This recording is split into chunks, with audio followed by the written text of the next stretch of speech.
Regresamos a Panorama Semanal. Empezando el siglo XX, Émile Durkheim escribió un texto que se puede considerar fundacional, aunque él no era un hombre del campo psicológico psiquiátrico, era un sociólogo Sí, y filósofo. Escribió un texto sobre el suicidio. así mismo se llama el suicidio. El suicidio, que le dio un giro tremendo, ¿no?, a ese mito y a ese tabú que en el mundo occidental tenía unas connotaciones muy teológicas y muy espiritualistas.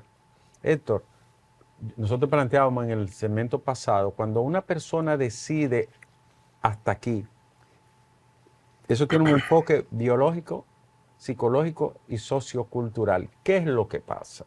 Porque ese es tu campo y porque esa es una de las entidades a las que ustedes los psiquiatras y los expertos en ciencia de la conducta le dedican más tiempo, más horas y más falta de eso. Y que más le hemos perdido tiempo. Sí, porque se pierde. No, hemos perdido tiempo, las sociedades biológicas, la psiquiatría biológica, la psiquiatría de precisión, el Research Domain Criteria, o sea, el nuevo concepto de la psiquiatría de precisión demostró el tiempo que perdimos escuchando, leyendo, analizando el fenómeno social que Émile Durkheim nos dejó de herencia, una herencia que nos retrasó el conocimiento real de lo que es el suicidio por muchísimos años.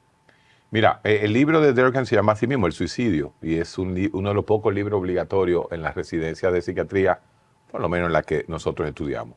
Tú sabes que en República Dominicana no hay una biblioteca básica de escritura para los residentes. No entendí, no puedo Te creer. explico.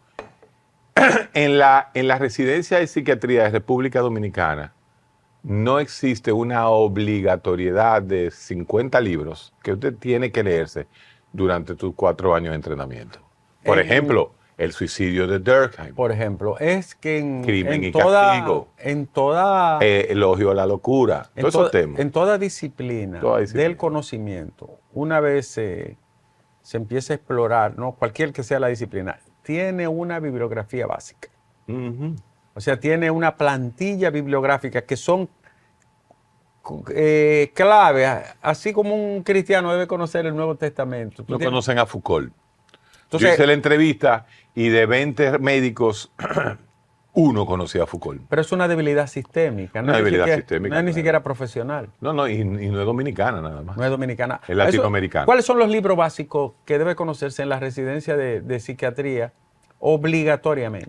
Pero en el área filosófico, primero hay que conocer la alegoría de Platón. O sea, que hay que comenzar con la República, leyéndose a Platón.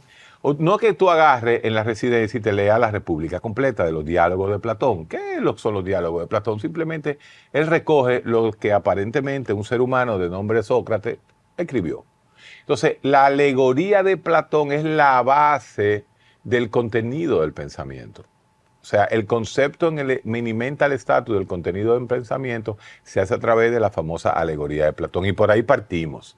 No vamos a hablar de historia de la sexualidad de Foucault, no vamos a hablar del proceso. El proceso que es en derecho, pero también se usa la metamorfosis de Kafka en psiquiatría. Elogio a la locura de Erasmo de Róterdam, Crimen y castigo de los hermanos Karamazov. El estudio profundo de Raskolnikov, que es el personaje principal de Crimen y Castigo. Y ahí voy. El concepto de la esquizofrenia es Hamlet. El concepto del manejo del poder y el Edipo no es el Edipo, no es la historia del Edipo, sino es Macbeth. Claro. Entonces, o sea, Shakespeare tiene dos ejes. Tiene todo. Mercader de Venecia es el mundillo judeo comerciante.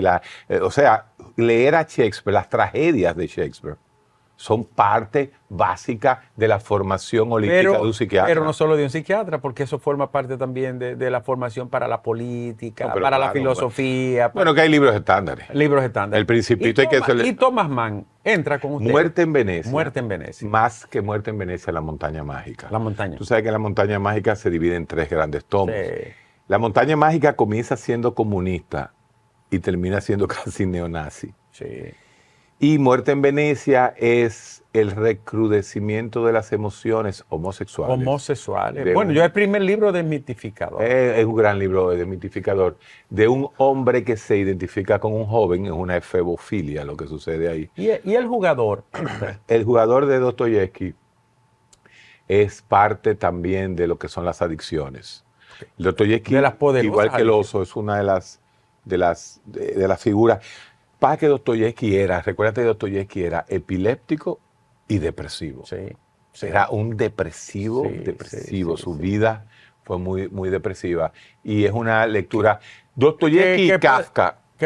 Lo de Kafka. Te iba a decir eso de Kafka, porque probablemente Kafka era un genio tan grande, pero tan grande, pero era tan distraído, tan... Sí. Entonces, La famosa historia de él en el banco, que pasa una niña y... No, es una cosa increíble lo de Kafka, ¿no? Eso, te iba a decir eso, que como una genialidad tan grande como Dostoyevsky tenía ese espíritu tan aplastado, ¿no? Que llegaba a la depresión profunda, ¿no? Había un grupo de idealistas, porque son todos postnietzscheanos, idealistas profundos pero muy negros. Ahí también está Edgar Allan Poe en la literatura. Pero ese era realmente esquizofrénico. No, ese era un drogadito. Usaba laudano y... ¿Era esquizofrénico? No, Edgar Allan Poe era Edgar Allan Poe maneja uno de los principios más importantes. Genio de supergenio. Maneja uno de los principios más importantes del mundo, que es la perspicacia. Si usted se lee Crimen en la calle Rogue, los crímenes en la calle Morgue, Rogue es calle, Rogue Morgue, de morgue, usted se da cuenta lo que es la perspicacia y la telepatía. ¿Y cómo juega con eso? Tú dices, Dios mío, pero no puedo soltarlo, pero no me deja llegar. O sea, él te detiene, te para, él continúa. Los crímenes de la calle es una cosa fenomenológica. Y mi tío Mario Heredia, el marito de mi madre, El Cuervo. Él tiene un cuento que se llama El Cuervo. El Cuervo. Y tiene otro que se llama La Casa de los Ocher. Sí, es una casa misteriosa. Sí. Oh. Pero eso tiene que ver, creo que está en el mismo calle Morgue. Pero El Cuervo... El Cuervo es... ¿Tú sabes quién le recitaba cada vez que se encontraba con él? Mi tío tenía que recitarle El Cuervo a Alvarito Albelo. Mario, recítame El Cuervo y vamos a hablar de la teoría de la relatividad de Einstein. Alvarito decía que las únicas dos personas que entendían la teoría de la relatividad en República Dominicana eran él y Mario Heredia. Sí, él bromeaba mucho con eso. Borges le hizo un poema. Ay, Borges claro. le hizo un poema a Edgar Allan Poe. Es que Borges es el Edgar Allan Poe, ya postmoderno. Sí, el caso es que el señor El caso es que nos quedamos en el suicidio. El caso es que el señor Poe... ¿Tú estás hablando de Poe, el amigo de nosotros, de la Reforma? No, Daniel no, Edgar Allan. Edgar. Saludos para Daniel Poe. Edgar Allan Poe. Poe y el otro es Poe. Sí, fue un supergenio extremadamente atormentado. Muy atormentado. Esa es la palabra, el tormento de Edgar Allan Poe. Héctor, entonces el suicidio. No partimos ni siquiera de lo biológico. Sí. ¿Qué pasa? Con el afán fenomenológico que tomó el mundo a finales del siglo XIX y principios del siglo XX, Emile Durkheim, que parte de la sociología, describe lo que se conoce como el hecho social. Ese es el gran libro de Durkheim, ¿verdad? Sí. El hecho social y el suicidio. Y él plantea lo que se llama el concepto de preexistencia. El hombre, y esto es una combinación de Rousseau con la sociedad y Thomas Hobbes con el contractualismo del hombre. Durkheim dice que el hombre llega a la sociedad, es arrojado a la sociedad con un concepto ya preexistente. Existen normas, existe una preexistencia. Y que a través de su existencia, el hombre entonces tiene lo que se llama una existencia coercitiva. La palabra existencia, Heidegger es un bárbaro. La palabra existencia quiere decir exit, que también quiere decirlo Salida. en inglés. Sí. Empujado hacia afuera. Empujado hacia afuera. Pues es verdad que da sign. Claro, es la salida. Existencia quiere decir sacado o empujado hacia adelante. Y eso mismo de la salida es lo que usa justamente tú. Exit y esencia. Nosotros, señores, nosotros improvisamos el tema. Sí, está totalmente improvisado. Está totalmente improvisado. Y entonces Ricardo, sin darse cuenta, llega a la raíz. La palabra existencia es lo que plantea Durkheim como principio filosófico para el entendimiento del suicidio. Por eso solo puede darse en un sujeto. Ay, Dios mío, qué grande es Heidegger. Son las cosas las que nombran al lenguaje. La palabra sujeto quiere decir sometido o abajo, sujeto. Y esto un eyectado. Entonces, sometido a y existencia salido entonces, de ese sujeto. Entonces, existencia y sujeto están ahí. Claro, es el... Bueno, entonces, obviamente. sujeto es el que está tapado y lo eyectan hacia afuera. Bueno, es que sujeto y existencia ya es todo desde Aristóteles. Por eso, si una cosa no la nombra, no tiene existencia. Gracias. Ahí entra la semiótica, ahí entra la semiología. Sí, esto se llama taza. Porque le dio la gana de ponerle taza. Pero hay una interpretación de taza. Si no se llamara taza o Pedro, Juan o Lucas, no tuviera existencia. Porque solo existe lo que he nombrado. Llegaste a Kant. Llegaste a Kant y llegaste a la fenomenología de Husserl, que es donde se basa todo lo que estamos hablando. Entonces, lo único que existe es lo que podemos ver. Aunque Schopenhauer era tan bárbaro que decía, el mundo es invisible, del mundo solo existen estos ojos que lo ven. Exactamente. Ahora, Héctor, el suicidio. Vamos a Durkheim. Porque tenemos una hora y no hablamos del suicidio. Tenemos a Durkheim. Entonces, Durkheim habla de ese sujeto cuando se sale, cuando existe. Y habla de que el tipo de suicidio más común es justamente el suicidio egoísta. Después del suicidio egoísta, él nombra el suicidio altruista, que es aquel que hace el harakiri, el que se mata, el suicidio por la vida. Un suicidio heroico. Heroico. O pseudo heroico. Entonces está el egoísta, el altruista, está el anómico, que es aquel que lo pierde todo, el tipo que tiene vergüenza. Excepto el que está hablando, no soy yo. La vergüenza social. Y el cuarto es el que dice, oigan esto, dice Durkheim, que es el más raro, el suicidio fatalista, que es el que se mata por una enfermedad terminal. Y justamente la ciencia ha cogido el suicidio egoísta, el altruista, el anómico y el fatalista, lo metió en una licuadora y los descartó. ¿Por qué? Porque justamente si describimos al suicidio como un hecho social de un individuo inserto en la sociedad, los suicidios más comunes son exactamente lo contrario a lo que decía Durkheim, sino que los suicidios más comunes son los fatalistas. Como decíamos ahorita, los marcadores de suicidio. Señores, una cosa es el hombre arrojado a la sociedad, el hecho social, la preexistencia de Durkheim, y otra cosa es ese cerebro predispuesto por situaciones de neurotransmisores al suicidio. Si sabemos que el suicidio, detrás de cada suicidio, hay un 95% de posibilidad de que sea por salud mental, entonces estamos diciendo que el suicidio no es más que una reacción, una conclusión cognitiva producto de un desbalance químico. Guerrero está de reduccionista. Bueno, pero para yo... De biología. De biología, sí, pero... De bioquimiquista. El mismo que me dice reduccionista por lo que acabo de decir, no te puede describir a Durkheim, ni entiende a Heidegger, ni entiende el existencialismo, ni la fenomenología de Husserl. O sea, que el que venga a mí a decir reduccionista, entonces yo digo, bueno, pues vamos a hablar entonces de la fenomenología de Husserl, que fue el que influyó en Heidegger, el que influyó en Sartre, el que influyó en Camus, el que deconstruyó el mundo con Derrida, el que con el impresionismo de Ortega y Gasset y el perspectivismo de Ortega y Gasset. Entonces vamos a hablar de ellos. No, la ciencia ha llegado a un punto donde demostramos cómo están los niveles de los metabolitos de las tres aminas, noradrenalina, serotonina y dopamina, en el paciente suicida. Nosotros describimos que el paciente suicida está tan depresivo que no se mata, pero cuando comienza a emerger de la depresión, se mata.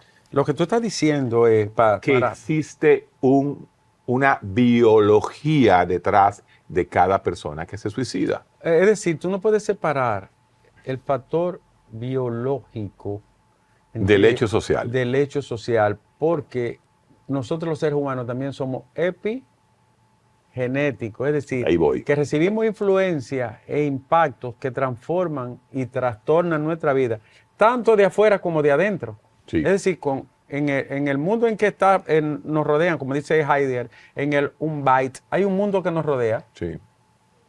que es como una especie de molde que termina de alguna manera conformando el tipo que nosotros al final seremos. Uno no está flotando solo en el aire. Por eso, cuando se descubre, para poner un ejemplo, el ADN, hasta ese momento todo era animismo, espiritismo, Todo era naturalismo. naturalismo, pero llega un tipo que se llama Watson y otro que se llama Crick. Watson y Crick. y dicen, no, pero espérense que yo he encontrado una hélice aquí. Una doble hélice. Una doble hélice que están conectadas a todo, pero lo que somos es esto. Ya. ¿Y todo eso lo mueve quién? El ciclo de Krebs. Pero hay un ciclo. Entonces, hasta ahí, todo era metafísico. Todo era espectral. La ciencia comienza por metafísica porque no hay otra manera. Porque no hay otra manera. Por eso se llama metafísica. Meta quiere decir encima, metos, que quiere decir al lado o por encima de. Sí, afuera de. Afuera de. Que no fue Aristóteles que trajo el tema de la metafísica. No, en realidad Simeón de Lea. es Simeón y Parménides. Pero lo que tú acabas de señalar tiene un valor tremendo. Un ser humano se suicida porque también algo, no importa que haya incidido en él desde afuera con tanta fuerza, por ejemplo, que te estén presionando, como se habla del caso de la joven, que había una presión familiar grandísima, no sabemos si es verdad, no conocemos el relato. Hay una Pero relación una de presión, una hermana, un una lío horrible. presión puede hacer desencadenar un estado de labilidad, de fragilidad tan grave que emocionalmente te conduzca Ya lo dijiste. a ese borramiento, ¿no? de querer terminar con tu vida. Pero hay otros sujetos que no. El 12 de septiembre, y esto ya uno lo puede contar porque uno fue parte del proceso, increíblemente.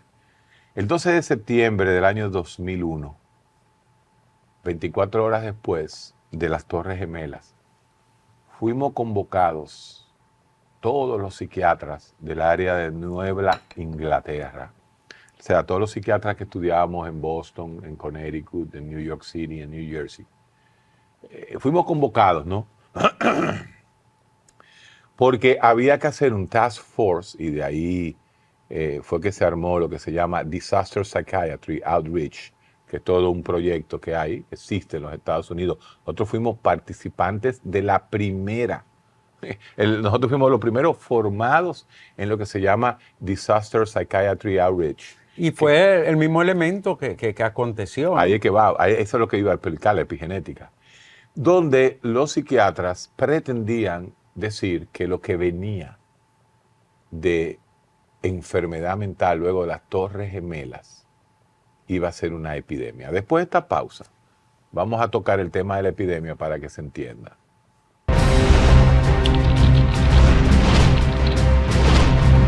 Comunícate con nosotros y síguenos a través de nuestras redes sociales, @MediosPanorama en Instagram, Facebook, Twitter y YouTube. Escríbenos a nuestro correo electrónico noticias@mediospanorama.com o llámanos al 809-475-2525. Somos